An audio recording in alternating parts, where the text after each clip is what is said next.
Alors je vais appeler le professeur Éric Delabrousse pour nous parler de l'imagerie de l'échinococose alvéolaire, base de la décision thérapeutique. Cette fois, nous partons donc à l'autre échinococose, l'échinococose alvéolaire, une maladie finalement assez différente de la première que nous venons d'évoquer avec Antonio da Silva. Donc le professeur Éric Delabrousse, je ne sais plus jamais plus comment il faut dire, chef de service, le service n'existe plus, de radiologie viscérale, et donc a travaillé depuis qu'il est tout petit sur cette maladie locale, et de nous rappeler combien l'imagerie est importante dans le diagnostic, mais aussi le suivi de cette affection. Merci beaucoup Dominique, Monsieur le Président, Monsieur le Secrétaire Général, Mesdames, Messieurs. Donc effectivement, j'ai été convié, c'est un grand honneur pour moi donc, de venir vous parler de l'échinococose alvéolaire et la partie qui concerne l'imagerie de cette pathologie qui diffère complètement du kystidatique, si ce n'est qu'il y a le mot échinococose dedans. Il faut bien comprendre, c'est une maladie parasitaire de l'hémisphère nord et qui n'a pas grand-chose à voir et dont le centre OMS effectivement est à Besançon parce que c'est une maladie qu'on retrouve principalement dans l'est de la France, ce qui fait que Besançon est aujourd'hui au centre de cette pathologie au niveau français, et puis plus loin, vous allez le voir un peu plus avant dans mon topo. Donc tout d'abord, il faut savoir de quoi on parle. Aujourd'hui, l'imagerie prend un rôle évidemment central et multiple dans plusieurs parties de la prise en charge des patients, dans le dépistage de la maladie de l'échinococose alvéolaire, au niveau du diagnostic, de la caractérisation lésionnelle, mais aussi du bilan d'extension, du bilan d'opérabilité pour les patients qui seront opérables, pour le suivi des patients qui sont soit opérés, soit qui ont été mis sous traitement médical, et puis pour le guidage de gestes interventionnels, puisque la radiologie interventionnelle, évidemment, s'est développée de façon considérable ces dernières années, la radiologie interventionnelle et les gestes endoscopiques dont vous parlera le docteur Koch un peu plus tard. Et puis, très dernièrement, grâce à deux examens qui sont le TEP scanner et l'IRM, peut-être même de l'activité parasitaire, ça sera intéressant de voir comment. Donc c'est de toute façon un diagnostic de spécialiste, et l'imagerie n'est qu'un diagnostic d'évocation, même si des images sont assez caractéristiques. L'imagerie, avec ici un kyste, non, justement, c'est pas un kyste, c'est une lésion d'échinococose alvéolaire, donc justement, là, comme le professeur da Silva avait dit pour le kyste qu'il ne fallait pas utiliser le mot kyste pour certaines choses, moi je vais vous dire la même chose. En anglais, ça, on dit cyste, et c'est absolument pas cyste, c'est de la nécrose. C'est une nécrose centrale, et là c'est une lésion, vous voyez qu'il y a des calcifications, une nécrose centrale, des zones tissulaires. C'est un type 3, on verra dans une classification qui a été fournie par Kodama en IRM.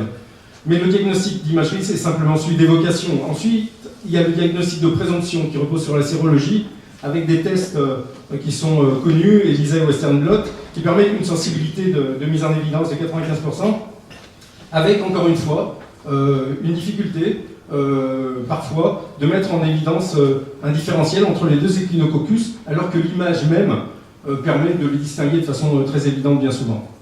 Et puis le diagnostic de certitude, c'est l'histologie, quand elle est obtenue, c'est-à-dire quand il y a une pièce opératoire, voire parfois des biopsies, mais c'est évidemment de plus en plus rare. Alors l'évocation du diagnostic en imagerie. En fait, c'est pas très compliqué, les imageurs, ils ont des outils qui leur permettent de voir des choses, et on s'est calqué sur l'aspect macroscopique de l'échinococose alvéolaire. On a vu à quoi ressemblaient les prélèvements faits par les chirurgiens, et on les a calqués sur une sémiologie qu'on pouvait espérer attendre des différents examens d'imagerie. Alors l'aspect en imagerie, le voilà, en échographie tout d'abord. Il faut savoir que l'échinococose alvéolaire ne possède pas une forme unique. Il y a une forme qui est pseudonéoplasique, qui est la plus fréquente, la plus fréquemment rencontrée, avec une écostructure, vous voyez, assez hétérogène, des contours mal définis, une lésion qu'on distingue assez peu, et au final, qu'on pourrait envisager comme étant une tumeur du foie. Il y a des formes cavitaires ou pseudo-kystiques, vous voyez, puisque ce ne sont pas des formes kystiques, avec une zone centrale dominante, comme vous avez vu sur le scanner que je vous avais montré précédemment. Et là, c'est peut-être plus évocateur, avec ces zones tissulaires mal définies et cette nécrose centrale. Et puis parfois des formes massivement calcifiées, soit fait de macrocalcifications atténuantes, qui sont, on le verra, plutôt des formes de guérison, ou en tout cas séquelaires, et parfois des semi-microcalcifications qui peuvent avoir qui peuvent avoir un sens différent, avec des zones en échographie atténuantes. Les ultrasons sont arrêtés évidemment par les calcifications.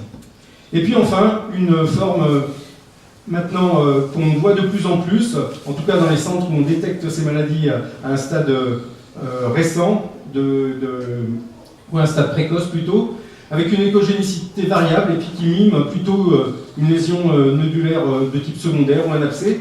Et on a ça notamment dans les patients immunosupprimés. On a enfin, et maintenant au scanner, ces formes qui sont assez typiques. Vous voyez en carte de géographie des contours très mal définis et surtout, au-delà des calcifications qui sont parfois très présentes, parfois moins, un aspect comme ça, avec des contours très émiettés, un aspect qu'on appelle en mie-pain un petit peu, et surtout une absence de rehaussement. Il faut savoir que l'échinococcus alvéolaire, c'est une maladie. Lorsqu'on injecte, quelle que soit l'imagerie qu'on fait, il n'y a pas de rehaussement. Presque tous les cancers vont avoir un rehaussement. L'échinococcus alvéolaire donne des lésions qui ne présentent pas de rehaussement, si ce n'est en périphérie, sur ce qu'on verra être le granulome réactionnel hépatique à la maladie. Au scanner, les formes nodulaires jeunes ont cet aspect-là, parfois un peu polylobé, avec des calcifications, des macrocalcifications, des microcalcifications, qui peuvent être évocatrices de ce diagnostic. Encore faut-il être chez nous à Besançon, ça devient tout de suite évocateur, mais quand vous êtes à Bordeaux ou à Brest, évidemment, une telle lésion vous fait probablement pas évoquer ça en première impression. Les formes mixtes, ce sont des formes avec des calcifications et des nécroses. Notez là sur cette image une petite dilatation des voies biliaires, et ça sera à chercher évidemment sur les examens d'imagerie, puisque ce sont des maladies cette maladie ne parle pas, même avec d'énormes lésions, tant qu'il n'y a pas d'atteinte, soit vasculaire, pédiculaire, soit biliaire. On a des gens qui parfois ont des lésions de 15 cm, qui n'ont pas perdu un gramme, qui n'ont absolument aucune symptomatologie. Vous posez la sonde d'échographie, vous voyez un truc énorme dans le foie, ça ne peut pas être un cancer, ça sera de l'échino. C'est aussi une forme de diagnostic possible par cette interprétation, cette discordance clinico-morphologique. Et puis des formes massivement calcifiées, donc j'ai déjà parlé, j'avance. En IRM, et c'est extrêmement intéressant, il y a un papier qui est sorti dans Radiology, qui est un peu le journal de référence des radiologues, en tout cas qui a l'impact factor le plus élevé, américain, et qui classifiait, mais sans lui donner de sens plus avant, 5 types d'images obtenues en IRM, d'un type 1 à un type 5, cette classification de Kodama, extrêmement intéressante, d'abord parce que ce monsieur Kodama, on ne sait absolument pas qui c'est, on ne l'a jamais retrouvé. Deuxièmement, parce que cette classification a permis de mettre en évidence des types très différents, mais sans donner de sens absolument aux choses. Il a simplement dit, voilà, il y a 5 types possibles et visibles. Et ce papier est resté longtemps comme étant la référence descriptive de cette échinococcose en IRM.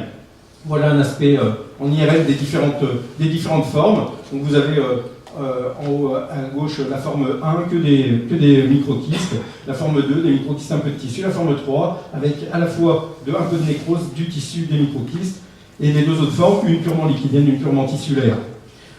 Voici encore des aspects en IRM avec au milieu une bili-IRM qui montre là que cette échinococcose, comme un cholangiocarcinome par exemple, vient prendre la voie biliaire et donne un aspect qu'on pourrait imaginer être celui d'un cholangiocarcinome, avec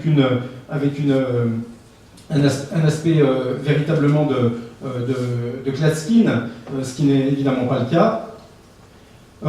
Alors quelle est la stratégie actuelle en imagerie, puisqu'il faut parler de stratégie? Bien, dans le dépistage, en tout cas dans les zones où on dépiste, c'est-à-dire en France, chez nous, dans l'est de la France, et dans les pays où il y a émergence de cette maladie, par exemple en Chine, c'est évidemment l'échographie, qui est un examen facile à faire. Nous, dans nos régions, toutes les populations à risque, c'est-à-dire les gardes forestiers, les gens qui sont dans des zones endémiques de présence de renards, puisque c'est le vecteur animal de cette maladie, eh bien, on a des dépistages classiques en échographie. L'évocation peut se faire sur des examens qui sont faits pour toute autre raison, et on peut tomber sur ces lésions en faisant une échographie pour n'importe quelle symptomatologie, douleur abdominale ou que sais-je, et au scanner de la même manière, on fait des scanners à tout le monde aujourd'hui, donc on peut très bien tomber dessus par inadvertance. La caractérisation par contre passe par l'IRM, c'est-à-dire que dès lors qu'on a ces lésions et qu'on soupçonne une échinococose alvéolaire, on passe à l'IRM parce qu'il y a cette fameuse classification de Kodama, dont on va voir qu'elle a un sens au-delà de son simple caractère descriptif.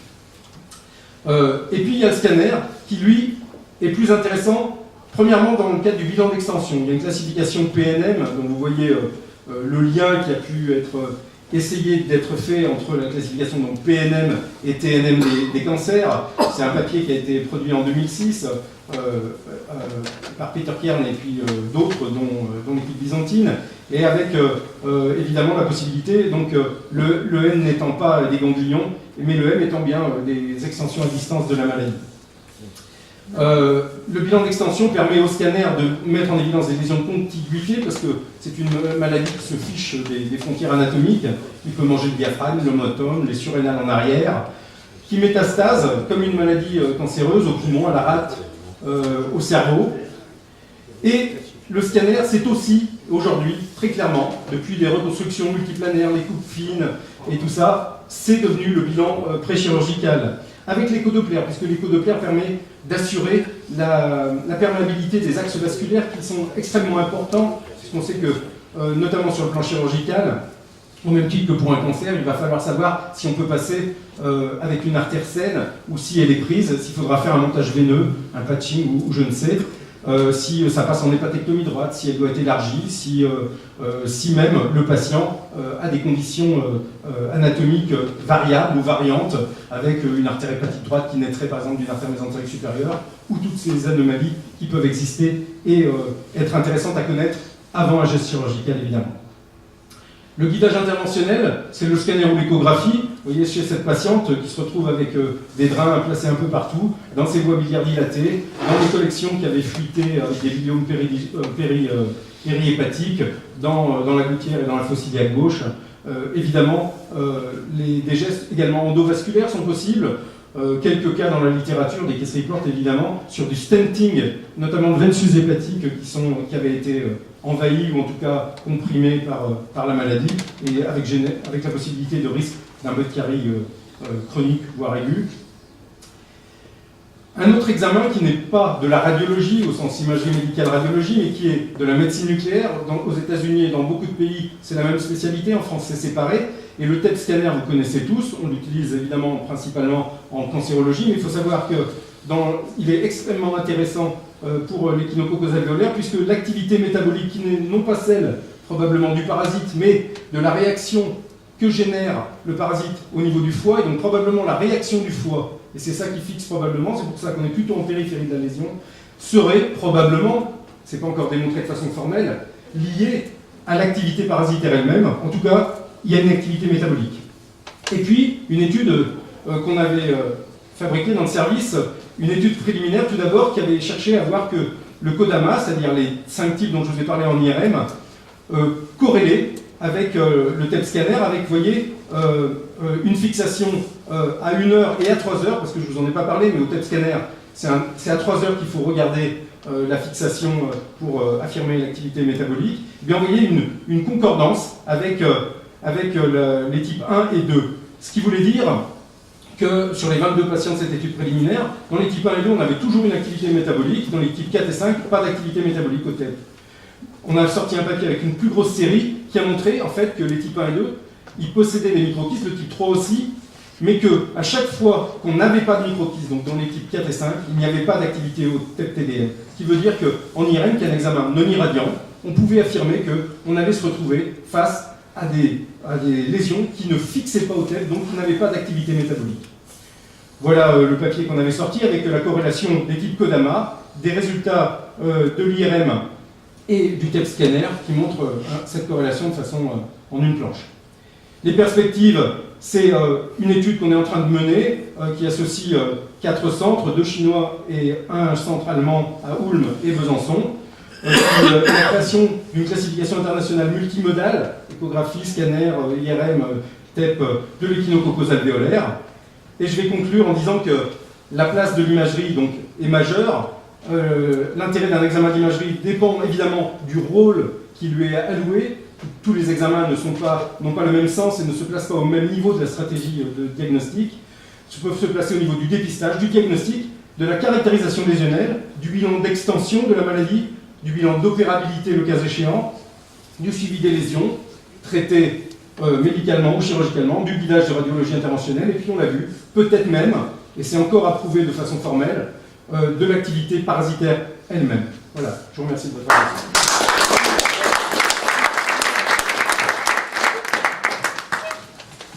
Merci beaucoup Eric pour ce panorama morphologique. Et donc maintenant cette communication est ouverte à la discussion.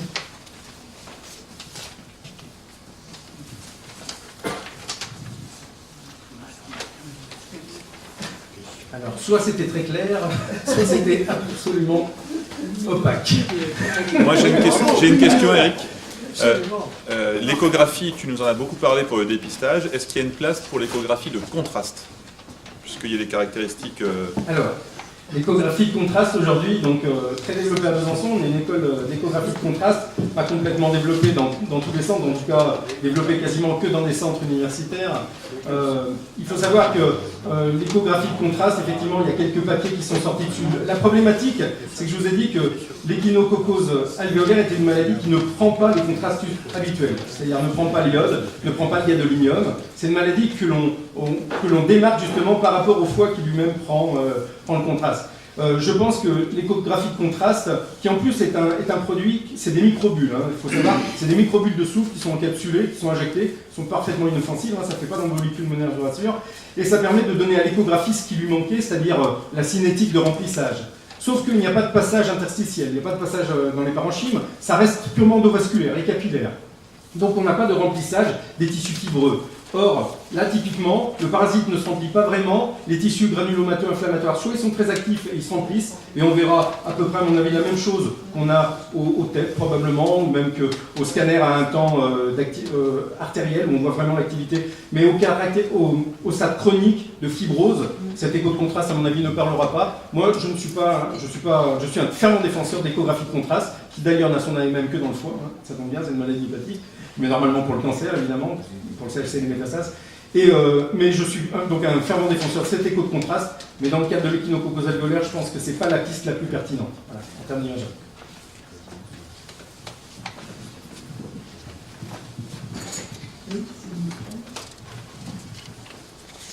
Merci. Est-ce qu'en scanner, on peut se tromper entre kyste biliaire et kyste hydatique? Alors attention, là, vous me posez la question de kyste hydatique, il faut savoir. Là, c'est un topo sur l'échinococose alvéolaire. Alors, entre un kyste hydatique et un kyste biliaire, je dirais oui. Entre une échinococose alvéolaire dans sa forme nécrotique et un kyste biliaire simple, non. Avec un cystadénocarcinome hépatique, peut-être. Encore que ça ne se rehausse pas, encore que, voilà, il y a beaucoup de distinguos. Mais si la question est avec le kyste hydatique, c'était pas mon topo, mais là oui, là des fois on nous montre des images, on est centre référent, on nous montre des images de kyste, de gros kystes dans le foie en nous disant est-ce que c'est un kyste hydatique ou est-ce que c'est un kyste biliaire simple? Pour un radiologue c'est très compliqué sauf si on voit la membrane proligère, il faut être très clair. En IRM vous voyez flotter la membrane proligère dedans, c'est un kyste hydatique, il n'y a pas ça dans les kystes biliaires. Si on est sur une forme kystique pure, simple, même avec des petites vésicules périphériques, là ça devient compliqué. Bon voilà, donc la plupart du temps, là l'imagerie est prise à défaut. Dans l'échinococose alvéolaire, l'imagerie n'est pas prise à défaut. Elle est prise à défaut dans ces toutes petites lésions pseudo-tumorales qu'on a à un stade très précoce dans nos équipes qui voient des lésions extrêmement précocement, à un stade où ça peut ressembler à tout.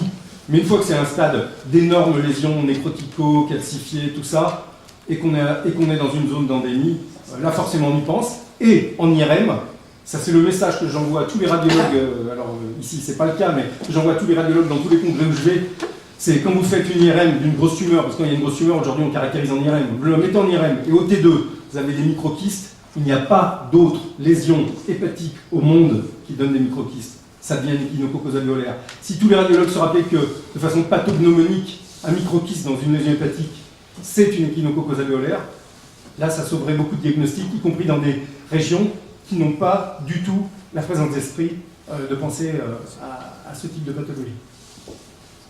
Je voudrais ajouter que la question est tout à fait pertinente parce qu'on est souvent confronté à la réalité de ces deux diagnostics et que, bien entendu, les conséquences thérapeutiques de la prise en charge de l'un ou de l'autre sont très différentes. Alors, le diagnostic, en principe, il est assuré dans 95% des cas avec la sérologie, si on pense à la fesse. Je pense que Pour l'échinococcose alvéolaire seulement. Parce que la performance de la sérologie, pour la kystique, elle ne dépasse pas 70% dans les bons cas et avec des très bonnes méthodes sérologiques. Alors que pour l'échinococcose alvéolaire, on verra qu'il y a des exceptions qui confirment la règle, c'est dans plus de 95% des cas que la sérologie est positive.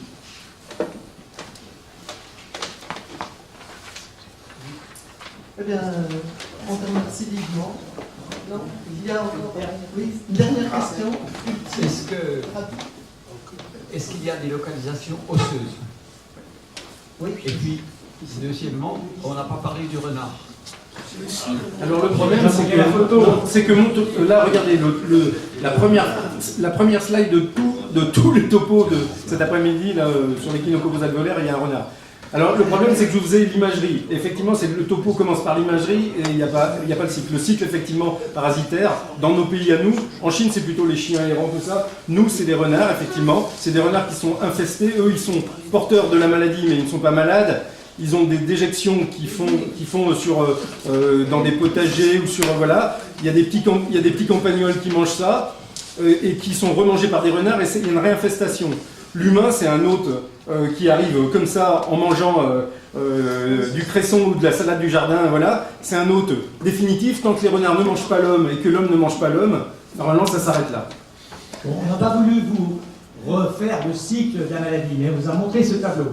Ce tableau, c'est un tableau du maître local, c'est Courbet, qui a peint le cycle sans savoir, avant que la maladie soit décrite. Juste au moment où elle a été décrite Voilà. en Allemagne. Avec un le renard renard qui est mange un en train campagnol. de manger un campagnol dans la vallée du Jura. Merci Eric.